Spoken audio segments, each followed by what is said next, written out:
Hey, what's up guys? It's me. Thank you for visiting my channel. And today I am preparing to be out. I'm preparing for a sub because I have a wedding that I have to go to that's been on my calendar for about 6 months now. And I'm preparing to be out tomorrow. So for those of you who don't know, I am a 6th grade ELA, that's English Language Arts teacher in Tampa, Florida. And I have a total of about 127 students on my roster. And tomorrow I'll be out. And I know a lot of times if you're a teacher, you know exactly what it means when people say it's so much more work to be out of work than in work, because there's so much stuff that you have to do to prepare. Like right now I'm preparing the assignment for my sub. Had to make copies, and because the copier does not have any staples, I have to manually staple 127 packets. And you've got to get it done because nobody else is going to do it for you. And I can't remember the last time the copier had staples in it. So anytime I make copies, I have to staple them myself. And I know you can say, oh, you can have a student do it.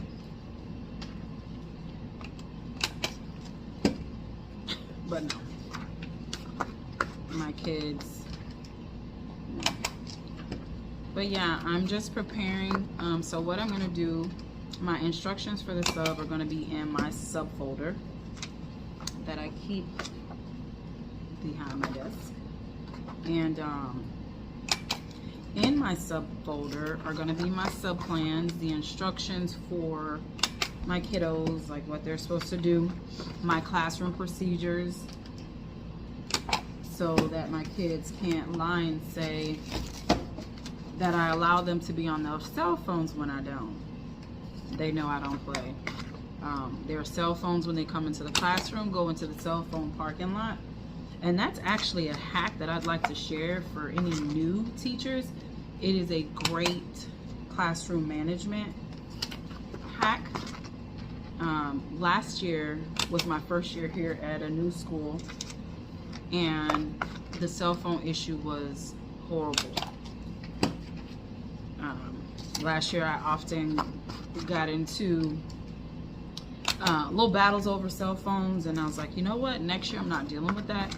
And I can't remember where I got the idea from. It was somewhere on the internet, and it could have possibly been in one of my Facebook groups.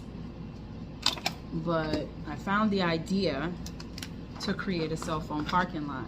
Now last year, what I had instead was a charging station. I figured that that was a way, you know, that would be a way to keep the kids away from their cell phones, and while they're away from their cell phones, they're charging their phones. It did not work out. I tried the cell phone gel, one that I purchased from Five Below, and I'll show you guys, I'll insert a clip here or a little picture so that you guys can see what that looks like. That worked for a little bit, but by the end of the school year, kids started to think it was funny. And eventually one of the kids knocked it over and just broke the entire thing. So the lock on it wouldn't lock the phones up, and it just became too much of a hassle. So my cell phone parking lot is actually a way for the kids to manage their own cell phone behavior. My procedures for that is when they walk into the room, the very first thing you do is put your phone in the cell phone parking lot, and I'll show you what that looks like. I'll actually insert another photo here so that you guys can see what that looks like. But it has done wonders for my classes. It helps the kids to stay focused on what we are learning in class, and I don't have to fight with kids about the cell phone. Another good thing with that classroom management hack is that when if we're doing a lesson and we have extra time at the end of the class period, which really isn't often, I tell the kids only cell phones that are in the cell phone parking lot will be used during free time. So that is a way for all of the kids to get their cell phones in the cell phone parking lot without any fuss, without any hassle or anything like that. Because they know if the cell phone is not up there, then they cannot use their phone during free time. So it works. But yeah, back to my sub plans. So in addition to the assignment that they're working on tomorrow, which is from Common Lit, in my subfolder, I'm going to have my expectation, a seating chart, so that the kids, you know, kids try to play the sub. You know what I mean? They try to play the sub, and I get it, totally get it. We did it when I was kids, and it's customary for when the, you know, they say when the cat's away, the mice will play, and that's really what they tend. That's really what they do.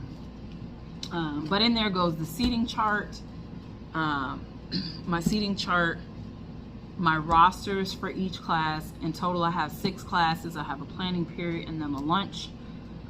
They get dismissal procedures, and I think that's about it. The last time I was out, I had a student, when I came back, because I have a treat bucket that I give to my kids when we're doing review and they do well, or they get an answer correct, I'll give them a treat from my treat bucket. And in my treat bucket, I have like a lot of amazing like little candies and snacks and stuff. And I'm gonna show you that in a second. But yeah, you know, when I came back from my leave after my sister passed, my entire treat bucket was completely empty. And I had just filled it with all kinds of candies and cookies and like little snacks and stuff. And when I came back, I had a student come up to me, and when I say it irked my nerves, it irked my nerves. Came up to me and said, "Ms. Hill, can I talk to you for a second?" And I'm like, "Sure." And she goes, "Well, I just wanted to let you know that while you were out, I had asked the sub if I could have a snack out of your treat box, and she said I could." And I'm like, "Well, why would you tell her that?" And she's like, "I don't know, because I wanted a snack." So I go and I look at my snack bucket. The entire thing is empty. The thing was completely empty. So I asked her, I'm like, "Did you ask for one snack, or did you go in and take all of the snacks, because they're all gone?" It was a mess. So what I'm gonna do today, before I leave, I'm gonna lock my stuff up. And I should have done that before. And I should have put that in my sub plans for the kids not to go into my drawer or my snack bucket.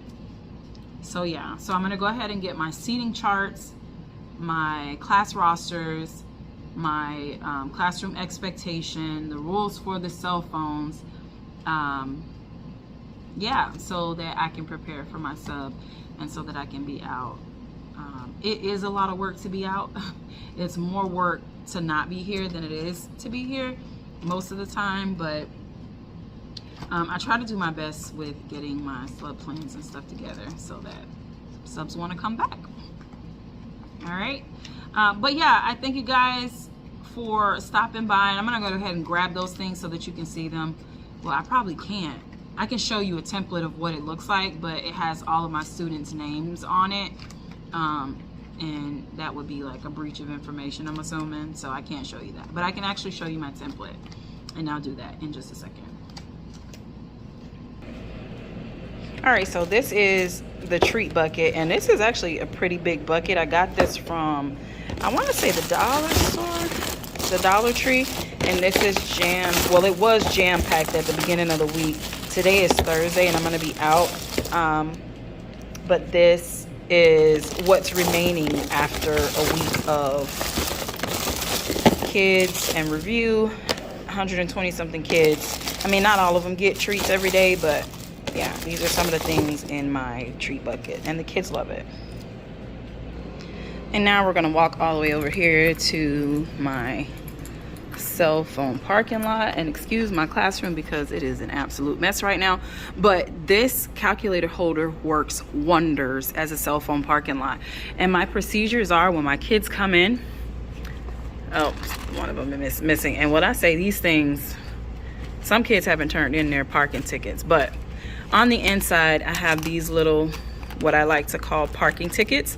When the kids come in, they put their cell phone into a slot, pull out the parking ticket, and then they'll take this to their desk. And before we leave for the day, each day I have a parking lot attendant. And listen, and the kids absolutely love it. I have a parking lot attendant that'll stand here at the door and collect the cell phone parking tickets. And I actually see one on the floor here. These are some little cell phone templates that I found online. I printed them out and I laminated them on a personal laminator.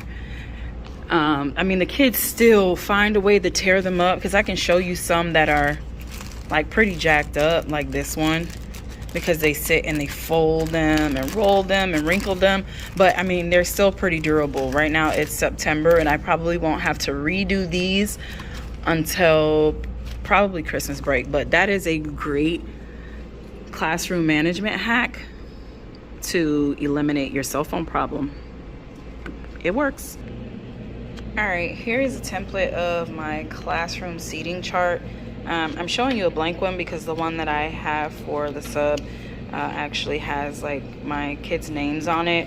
And this is just to form the layout of my classroom. Now, since I've last updated this, I've added an additional desk in each row. So yeah. And this is the layout of my classroom, my tables and all that stuff. So that's for the sub. But like I said, the one that will be provided to the sub actually has my students' names on there, so I can't show you that one. All right, guys, so I am finally done preparing for my sub, and I'm gonna go ahead and head out. My son has a baseball game, so I'm gonna head right over to the high school. Probably give you a little bit of footage on the end, because my son loves baseball and we absolutely love it as a family.